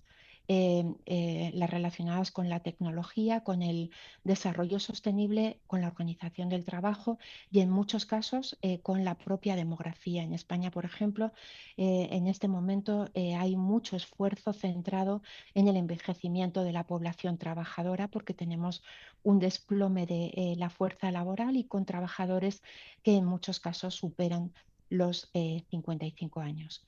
Todo esto está en la política nacional y todo esto está también en la estrategia global en materia de seguridad y salud en el trabajo para el periodo 2024-2030. Nuevamente agradezco profundamente la posibilidad de haber podido participar en representación de OIS en esta comisión de trabajo y quedo a su disposición para cualquier consulta, para cualquier aclaración que ustedes precisen. Gracias. Gracias, doctora Clara Guillén Subirán, por tu exposición y al señor Hugo Cifuentes. Entonces, les propongo que pasemos ahora con nuestra siguiente invitada y después hacemos una ronda de preguntas y opiniones.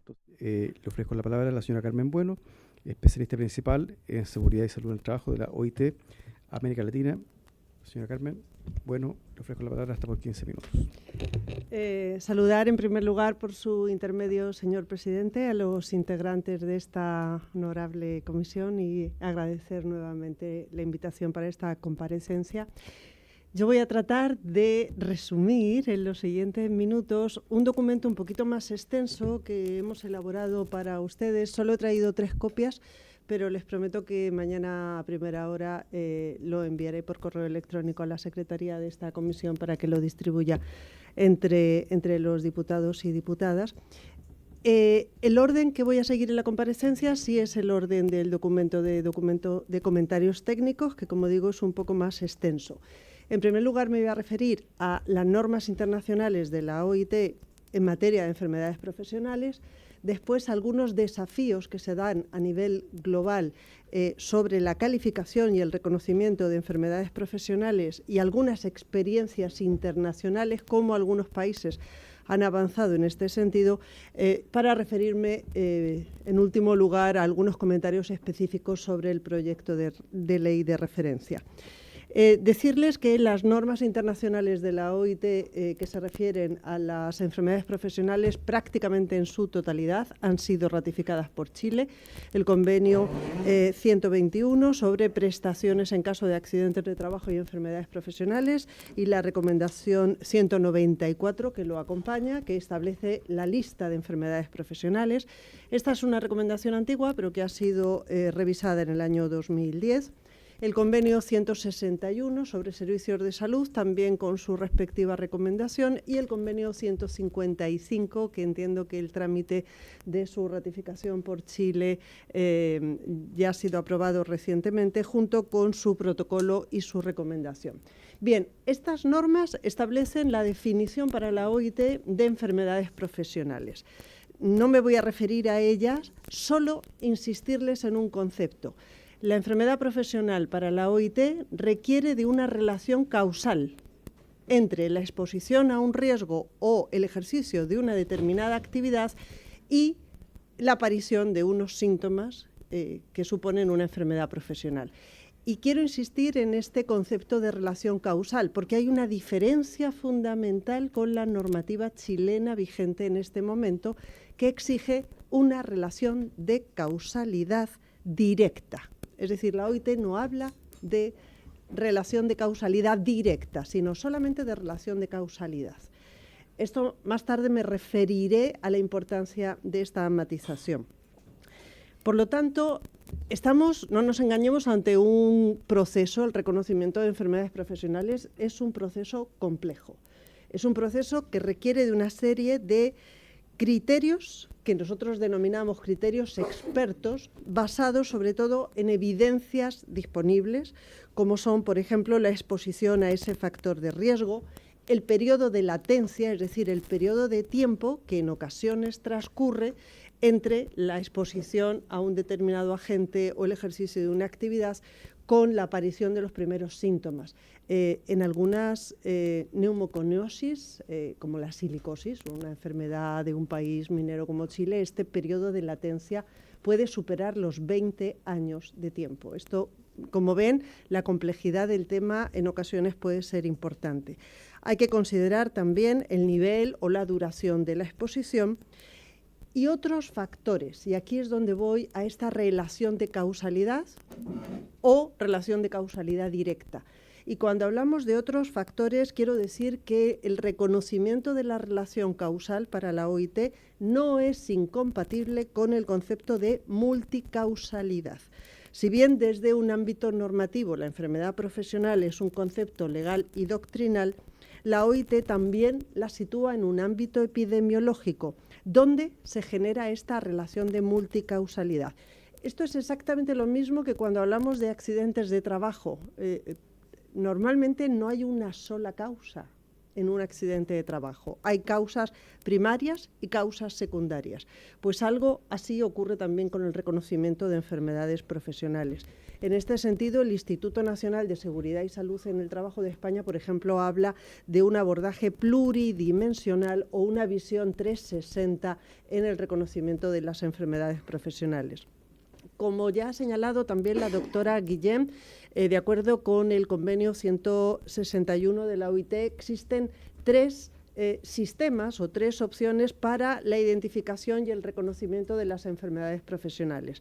El sistema de lista, es decir, hay países que establecen un cuadro, un listado de enfermedades profesionales con una serie de actividades. Si un trabajador que desempeña esas actividades y que está expuesto a esos riesgos sufre una enfermedad profesional, automáticamente esa enfermedad es reconocida como enfermedad profesional. Este es el sistema, por ejemplo, de Argentina.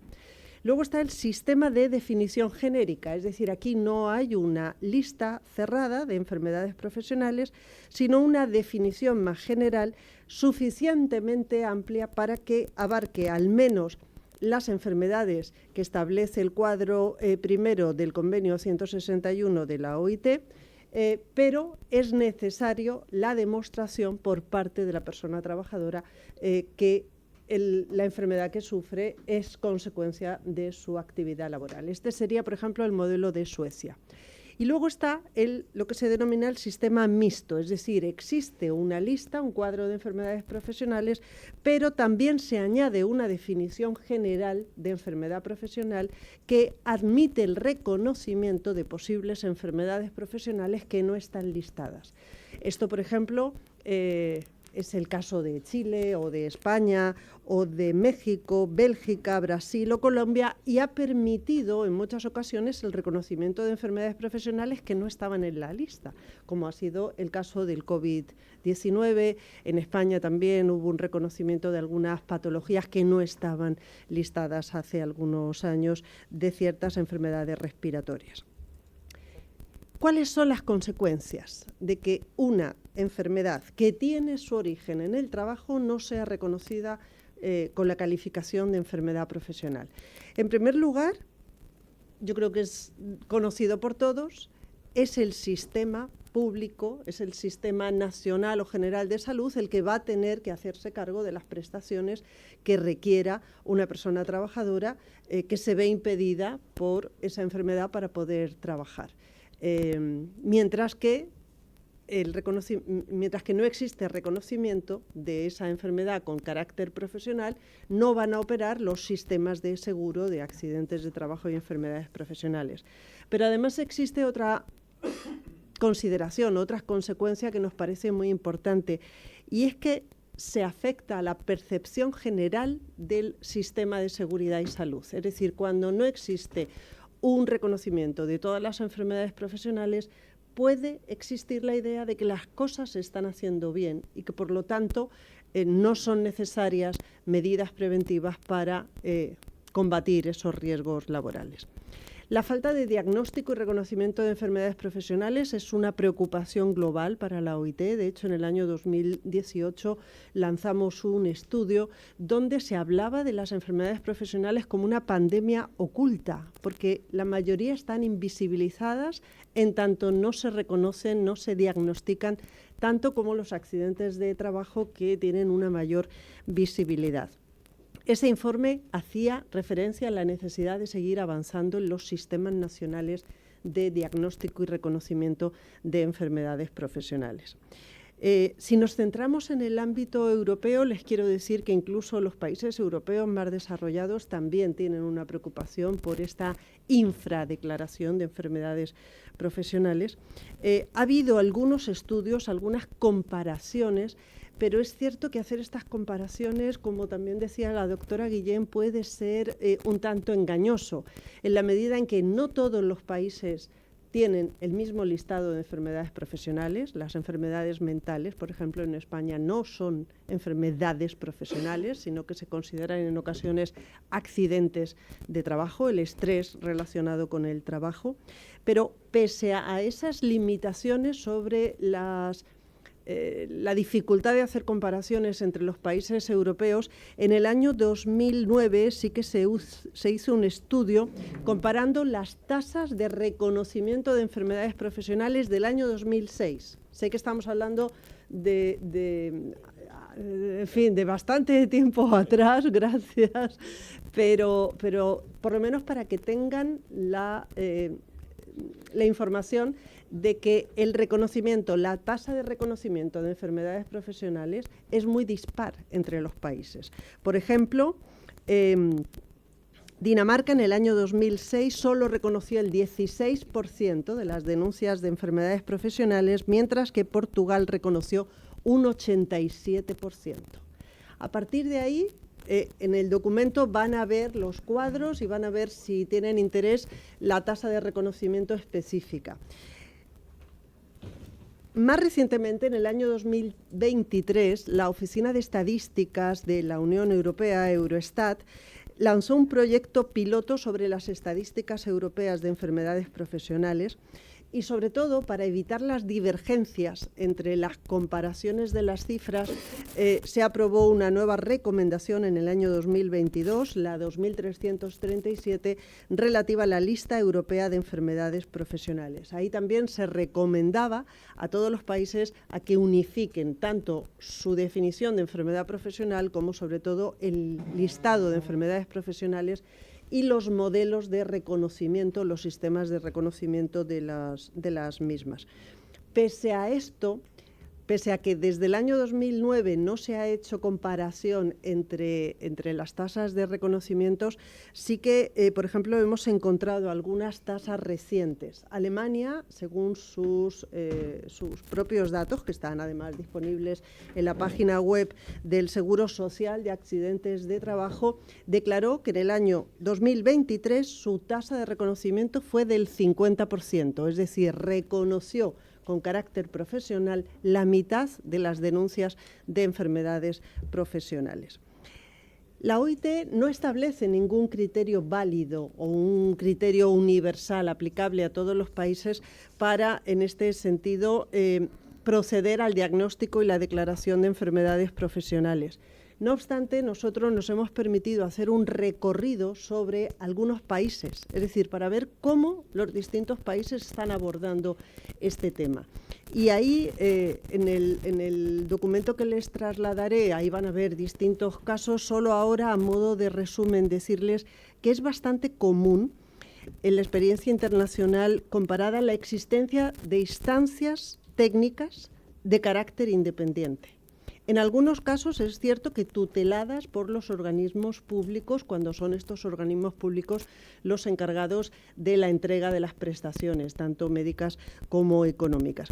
Este es el caso, por ejemplo, del Consejo Científico y las comisiones médicas de la Agencia Belga Federal de Riesgos Profesionales, de los equipos de valoración de incapacidades del Instituto Nacional de la Seguridad Social en España, de los comités regionales para el reconocimiento de enfermedades profesionales de Francia o de las juntas médicas del Instituto Nacional del Seguro Social de Portugal. Esos modelos son muy similares a los que ahora veremos que establece el proyecto de ley que se ha presentado. Por lo tanto, a partir de ahí, y ya con esto termino, queremos hacer algunos comentarios específicos sobre este proyecto de ley. En primer lugar, cabe considerar que este sistema de calificación de enfermedades profesionales, a nuestro entender, responde al objetivo 4 y al compromiso 8 de la Política Nacional de Seguridad y Salud en el Trabajo, que fue aprobada en el año 2016 y que fue formulada de manera tripartita, es decir, gobierno, empleadores y trabajadores, con el acompañamiento técnico de la OIT, acordaron este texto de política donde ya se contemplaba la creación de una instancia independiente de valoración de incapacidades para el caso de las enfermedades profesionales. Más tarde, entre el año 2022 y 2023, a solicitud precisamente de la Subsecretaría de Previsión Social, la OIT elaboró el Perfil Nacional de Seguridad y Salud en el Trabajo de Chile. Este fue un proceso, insisto, de casi 2 años, donde tanto a través de un componente cuantitativo como de un componente cualitativo. De hecho, entrevistamos a 72 actores clave pertenecientes a 29 organizaciones o instituciones del mundo del trabajo, empleadores, trabajadores, gobiernos y también la Asociación de Mutualidades. De alguna manera, este documento detectó que, aunque hay una opinión positiva transversal sobre el seguro de accidentes de trabajo y enfermedades profesionales de Chile, también había una cierta desconfianza, al menos en lo que se refería al proceso de evaluación y declaración de enfermedades profesionales, en tanto que se mencionaron conflictos de intereses en el proceso de calificación. Y por ello, desde la OIT también recomendamos revisar este proceso de manera que fuera posible constituir una institucionalidad independiente para la evaluación de incapacidades. En mayo del año pasado, como bien saben, Chile aprobó una nueva política nacional de seguridad y salud en el trabajo para el periodo 2024-2028, de nuevo elaborada de manera tripartita y también con el acompañamiento de la OIT, que insistía entre sus compromisos en la modernización de la Ley 16.744, mencionando una comisión técnica autónoma encargada de la calificación de las enfermedades profesionales. Si bien, como les decía, no existe un criterio universal válido, nos parece que esta fórmula de comisiones independientes podría contribuir a mejorar esa legitimidad, esa posible desconfianza de los usuarios del seguro de accidentes de trabajo y posibles conflictos de intereses derivados del hecho de que en la actualidad los organismos administradores a cargo de entregar las prestaciones médicas y económicas derivadas de una enfermedad profesional tienen a su cargo el reconocimiento del origen laboral de dicha enfermedad. También creemos que puede contribuir a la mejora de la cobertura de los programas de vigilancia epidemiológica, así como a mejorar también las políticas preventivas, las políticas de seguridad y salud en el trabajo basadas en datos y en evidencias más sólidos. Tomamos nota también con interés de esa composición tripartita del Consejo Consultivo Tripartito de Calificación que prevé el proyecto de ley como órgano asesor del sistema de calificación, integrado también por representantes de las organizaciones más representativas de empleadores y de trabajadores con experiencia en la temática de salud ocupacional.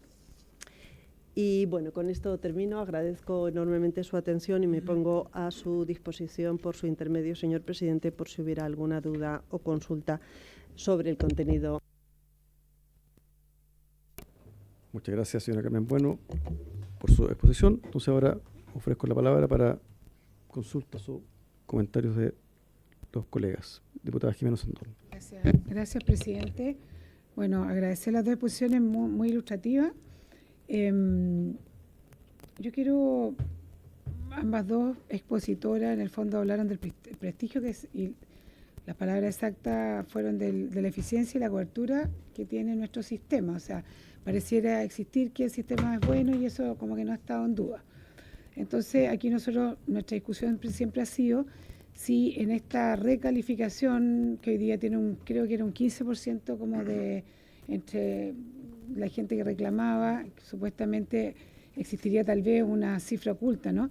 Pero quisiera saber, de acuerdo a la experiencia internacional, si es una cifra de diferencia entre cuando califican a una enfermedad profesional y una no, es significativa, se da en otros países la cifra es menor. O sea, quiero saber si este porcentaje que nosotros hablábamos, que es lo que lo discutíamos desde un principio, ameritan este cambio tan grande a nuestro sistema, ¿no? Y por otro lado, también quiero preguntar, es que si en otros países, aquí hay una cosa que a nosotros también nos llamó mucho la atención, en el fondo de este proyecto se le va a exigir a la mutual atender al trabajador hasta el final de la enfermedad, aunque no sea enfermedad profesional. Si eso sucede en otros lugares, porque se supone que si no es profesional tiene que ser derivado a la salud que le corresponda, ya sea salud privada o salud pública, pero en este proyecto eso estaba contemplado, de que la persona igual tenía que ser atendida, aunque no fuera enfermedad profesional. No sé si esa experiencia existe en otros países también. Y por último, quiero preguntar que cómo se eliminan los criterios y factores subjetivos en un proceso de calificación sobre la base de la multicausalidad, en el fondo. En multicausales, ¿cuál es el origen, no? ¿Cuál predomina? ¿Cómo se define eso cuando estamos frente a una multicausalidad? Entonces, ¿cómo se diferencian las causas preponderantes de aquella, de la marginal en el minuto de calificar? ¿Ah? ¿Cómo es la experiencia que ustedes tienen? No sé, cualquiera de las dos expositoras si tienen la posibilidad de responderme eso, porque es interesante saberlo. Gracias, presidente. Gracias, diputada Sandón. Está entonces ahora el diputado Giordano, luego el diputado Undurraga. Diputado Andrés Giordano. Gracias, presidente. Me quedó, bueno, primero agradecer la exposición de ambas expositoras. Me quedó una duda que, además de hacérselo a nuestras invitadas, a doña Carmen Bueno y también a doña Clara Guillén, también preguntársela al Ejecutivo. El convenio 190 de la OIT, que es un convenio relativamente nuevo, ¿no?, del 2019, que Chile lo aprobó en el 2023 y que generó una ley, que nosotros también la aprobamos en el 2024, tiene un impacto en cómo se abordan, entre otras cosas, ciertas perspectivas del impacto de la salud mental laboral, ¿no?, a propósito de las conductas de maltrato, de acoso, entre otras, que antes quizás no estaban correctamente no sé si tipificadas la palabra, pero descritas en el Código del Trabajo, lo que impedía que ciertos procedimientos las constataran como eventuales enfermedades profesionales. Entonces, primero yo quisiera consultar desde la perspectiva de la OIT, si convenios como este y las políticas que se adoptan luego de que los países los ratifiquen, también han tenido un impacto en cómo se concibe la salud mental en los espacios de trabajo, y aprovechar de preguntarle al Ejecutivo, con la ley Karin en adelante, si ha habido también alguna diferencia respecto de la calificación de enfermedades profesionales asociadas a la salud mental, a propósito de los mecanismos de prevención por un lado y por otro lado los de investigación y eventual sanción. Y lo pregunto porque en algunas reuniones que he sostenido en el último tiempo con algunas organizaciones de trabajadoras y trabajadores nos han comentado, ¿no?, que también ha habido un problema con la calificación, incluso a pesar de procedimientos de investigación que han sancionado conductas de maltrato, de violencia, que todavía sigue habiendo una deuda pendiente con la calificación de enfermedad profesional en salud mental, a propósito de la multicausalidad, que parece ser que en Chile, todavía con la legislación que tenemos, no está correctamente abordada, y a lo menos de lo que exponía también Carmen Bueno, como que queda bastante claro que a lo menos ahí tenemos un desafío de cómo lo abordamos, a lo menos desde el criterio IT. Entonces quería hacer esa pregunta, presidente, para todas las partes que están en esta mesa. Muchas gracias. Gracias, diputado. Diputado Alberto Undurraga. Gracias, presidente. Saludar al Ejecutivo, al subsecretario, a la superintendenta y a nuestras dos expositoras, a la señora Clara Guillén y a la señora Carmen Bueno. Nosotros en las conversaciones y en las reuniones anteriores en esta comisión, en general, la mayoría o todos constatamos que hay un problema, ¿no? Y que ese problema se manifiesta, entre otras cosas, en que las distintas mutuales tienen distintos y niveles muy distintos de aceptación de enfermedad profesional.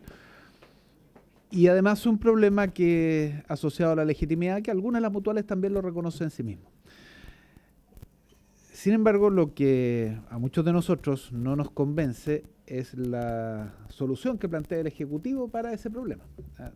Más allá que puede resolver el problema de legitimidad, a muchos de nosotros nos parece que es una superestructura que va a poner en riesgo el funcionamiento del sistema, entre otras cosas. Entonces, me quedó dando vuelta una cosa que dijo la señora Carmen Bueno de la OIT, porque quizás ahí hay algo que puede ayudar a la solución de parte importante, no del todo, pero parte importante del problema, que es cambiar la definición de enfermedad profesional en Chile.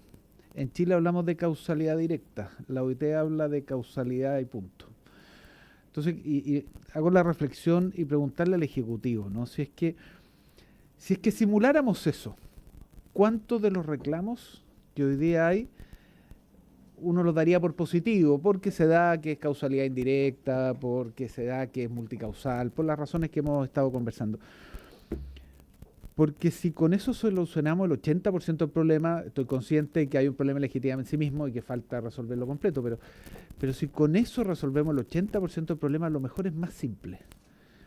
Es más simple. Abordar el artículo 7, ¿no?, que es donde está la definición propiamente tal.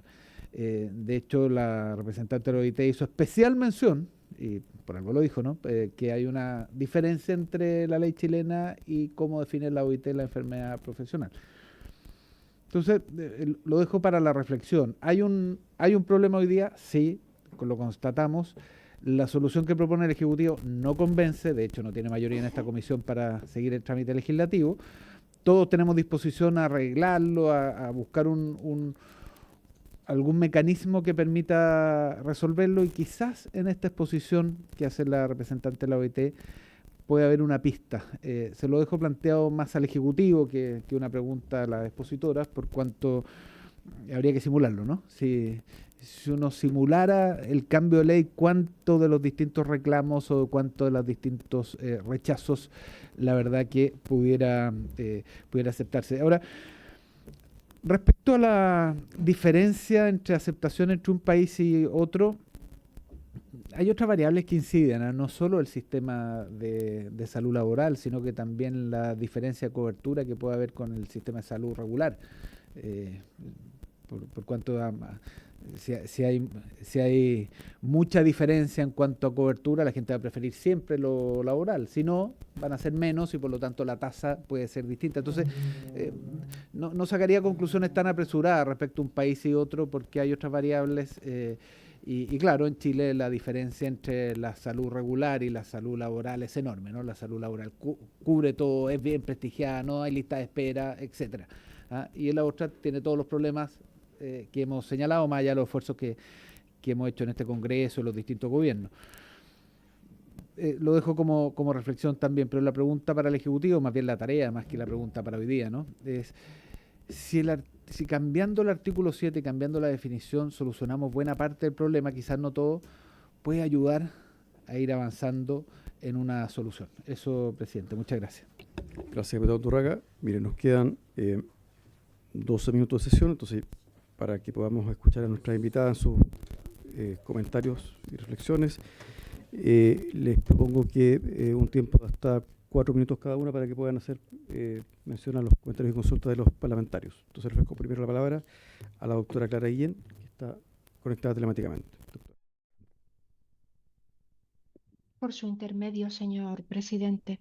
A ver, con respecto a la multicausalidad, en España aplicamos la relación de causalidad y lo que se hace en la lista de enfermedades profesionales es vincular la enfermedad con una actividad concreta.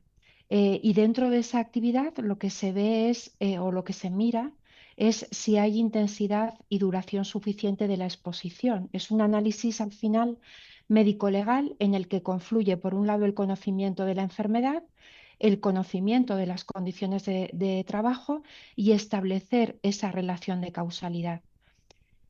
Si hay en el manejo habitual, la mayoría de lo he mencionado en mi exposición, realmente para hacer esa calificación hay que considerar esa multicausalidad, pero siempre se califica como enfermedad profesional cuando las condiciones de trabajo, la exposición, por tanto, tienen intensidad y duración suficiente. ¿Qué quiere decir esto? Pues en un ejemplo, si tenemos una persona que tiene, un trabajador que tiene un cáncer derivado de la exposición a sílice cristalina libre y además es fumador, pero tiene exposición suficiente y duración de exposición suficiente, se reconoce como enfermedad profesional. Es decir, los factores extralaborales únicamente se consideran o se tienen en cuenta cuando tienen entidad e intensidad suficiente para ser la causa principal de la enfermedad. Eso con respecto a la multicausalidad. Con respecto al rechazo, en España en este momento todo depende de la vía de entrada del proceso. Es decir, si entra para calificar una enfermedad profesional que reúne esos criterios diagnósticos y de relación laboral que mencionaba en mi exposición, evidentemente la aceptación va a ser mucho más probable. ¿Cuál es el problema? Que a veces se denuncian, en España no se llama denunciar, pero se derivan casos para valorar que no cumplen alguno de los criterios, bien diagnósticos o bien de relación laboral. Entonces, eso hace que tengamos unas cifras de rechazo de esos procesos que no reúnen los criterios en torno a un 70%, que es un porcentaje bastante elevado, pero por eso insistía tanto en la necesidad de compartir criterios. Evidentemente, cuanto más se consensúan esos criterios para cada enfermedad, más se homogeneiza la posibilidad de calificación. O sea, si los médicos en cualquier ámbito, en el ámbito de la sanidad pública o en el ámbito de la salud laboral, compartimos esos criterios, lógicamente la posibilidad de reconocimiento y de calificación de la enfermedad profesional va a ser mayor. En relación con la atención sanitaria, que también se mencionaba, En España está totalmente diferenciado la atención cuando se trata de una contingencia profesional, que se ocupan las mutuas colaboradoras con la seguridad social, que cuando el proceso es una contingencia común, que entonces la atención recae sobre el sistema público de salud. También tenemos diferencia de cobertura, lo que hace que las personas prefieran que su patología sea laboral, porque hay una prestación económica superior y hay una prestación sanitaria que tampoco tiene lista de espera, tiene una prestación farmacéutica mucho más amplia, etcétera, etcétera. Sobre el tema de, he apuntado aquí, el cambiar la definición. Em, bueno, quizá podría plantearse el cambio de definición e incluso el cambio de la estructura del cuadro de enfermedades profesionales para hacerlo de alguna manera más específico y más concreto y apuntando a esos criterios de diagnóstico y de relación laboral. Gracias, doctora Clara Guillén. Señora Carmen Bueno, le ofrezco la palabra. Sí, me voy a referir de nuevo a la consulta de la diputada Osandón y expresar nuevamente la dificultad de hacer esas comparaciones, hacer comparaciones entre países que no tienen la misma definición, que no tienen los mismos criterios. Por ejemplo, yo leía que el síndrome del túnel carpiano está reconocido en los cuadros de enfermedades profesionales de España, Francia y Bélgica, pero en cambio no en Austria. ¿Qué significa esto? Pues que va a haber enfermedades profesionales que van a tener una mayor repercusión en las tasas de reconocimiento por parte de algunos países. Además, como señalábamos anteriormente, muchos países, este es el caso de España, pero también de Alemania, desde una reforma que hicieron en el año 2020 precisamente para hacer frente a la infradeclaración de enfermedades profesionales, es una reforma en el sentido de establecer sistemas de alerta o centinela, es decir, que no solamente los médicos de los servicios de salud ocupacional puedan hacer el levantamiento de enfermedades profesionales, sino también los médicos de los sistemas de atención primaria, incluso en los casos en los que no se trata de enfermedades reconocidas en el cuadro, en el listado de enfermedades profesionales, pero que el médico tiene la sospecha que haya podido estar o ser contraída con motivo de la realización del trabajo. Existen países donde también existe un reconocimiento no solo de enfermedades que tienen esa causa en el trabajo, sino también de enfermedades contraídas con anterioridad, pero agravadas como consecuencia del trabajo. Por eso, nuevamente, yo les pediría cautela a la hora de decir, ¿estamos bien en la tasa de rechazo o de reconocimiento de enfermedades profesionales? Porque realmente habría que hacer, yo creo, criterios ponderados para creernos esas tasas de rechazo. En cuanto a la otra consulta sobre el principio de automaticidad de las prestaciones que efectivamente contiene este proyecto de ley, en nuestro entender, tomamos nota con interés de este reconocimiento que existe en otros países, en España también, y lo único que se garantiza es que durante el proceso de reconocimiento del origen laboral de la enfermedad, el seguro entregue las prestaciones a la persona trabajadora de manera que ésta no tenga que buscarlas en el sistema de salud común, sin perjuicio de que posteriormente, en el caso de que se declare el carácter común de la enfermedad, vaya a haber un posterior reembolso entre los sistemas. Es decir, que finalmente el sistema de seguro se toma del sistema global, que es lo que está pasando ahora, pero entiendo que a la inversa. Es decir, también el sistema de salud pública está asumiendo parte de esas prestaciones de enfermedades profesionales no reconocidas finalmente por el sistema. Gracias. Muchas gracias, señora Carmen Bueno. Le ofrezco entonces la palabra al subsecretario. Gracias, presidente. Me voy a referir específicamente por su intermedio a la consulta del diputado Giordano, por una parte, el diputado Urraga.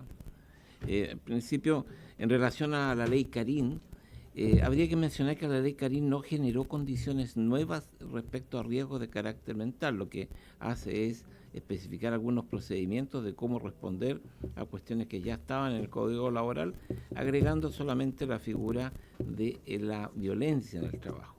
Pero sí tiene por el lado de las normas de suceso, y posteriormente quiero pasar la palabra a la superintendenta, mecanismos que buscan prevenir las enfermedades de carácter profesional de origen mental producto de estas situaciones. Y ahí está la atención psicológica temprana que las mutualidades deben disponer cuando se produzca una situación de ese tipo, a requerimiento, por cierto, de quien está afectado. Yo creo que todavía es un poco temprano, aunque la ley ya, Karin, ya tiene su tiempo, pero son meses, para poder decir que hay una conclusión de que esto sea reducido en un mayor nivel de enfermedades mentales por origen de esta ley. Y respecto a lo que menciona el diputado Undurraga, por su intermedio presidente, efectivamente este es un tema que se da vuelta cada cierto tiempo, de modificar el artículo 7, pero yo creo que lo que primero hay que hacer es un estudio actuarial del impacto que podría tener esto en la tasa de cotización y por lo tanto eventualmente lo que puede significar un menor costo administrativo de calificación podría traducirse en un mayor costo de cotización por parte de los empresarios que tengan que asumir este seguro que es totalmente financiado por los empleadores. Si permite. Gracias, subsecretario. Adelante, superintendenta. Efectivamente, bueno, presidente, por su intermedio, responder, como decía el subsecretario, la ley Karin, el convenio 190, y una de las leyes especiales que mayormente aborda la aplicación del convenio 190, que es la ley Karin, solo lleva 8 meses de vigencia. Por lo tanto, se entiende que está en un proceso de aplicación y constante monitoreo. En ese sentido, resaltar que uno de los cosas centrales que tiene la ley Karin es poner la prevención en el centro, además de la dignidad de las relaciones laborales y de la perspectiva de género. Pero si nos centramos en el aspecto preventivo, está centrado en establecer la obligación para el empleador de tener un protocolo preventivo que evite la ocurrencia de acciones de acoso laboral, sexual y violencia en el trabajo. Y en ese sentido es muy importante porque pone la prevención en el centro, prevenir mejor que curar, ¿verdad? Y también otra acción preventiva que establece el establecer para las víctimas, cuando ya ocurrió un hecho de acoso laboral, sexual o violencia del trabajo, establecer el mecanismo de atención psicológica temprana, que sea derivado todo el que denuncia a una atención que tiene que dar la mutualidad, entendiendo que esa atención psicológica temprana busca evitar, por eso es preventiva, evitar que se desarrolle una patología profunda a razón de la situación en la cual vivió. Hay que señalar que es obligatorio ofrecerla, pero el trabajador decide si lo toma o no. Y por el lado de la calificación de origen de enfermedad, como señalaba el subsecretario, no es que se hayan incorporado nuevas patologías, sino que muchas de esas denuncias podrían terminar en enfermedad. Pero aquí también es importante señalar que en muchos de los casos que puede evidenciarse que existe un acoso laboral, sexual o violencia del trabajo, podría no tener una patología asociada. O sea, la persona va a tener una atención psicológica temprana y podría bastar que con la atención psicológica temprana no desarrolla una enfermedad y por lo tanto no existe una sintomatología que lleve a decir que tiene una enfermedad y determinar el origen. Por lo tanto, hay que hacer esas diferencias. No obstante, como Superintendencia de Seguridad Social estamos en mesas de trabajo con las mutualidades, ISL y Administración Delegada para definir bien todos esos flujos y también estar viendo casos que estamos recibiendo para ver cómo se está calificando. Muy bien, bueno, muchas gracias.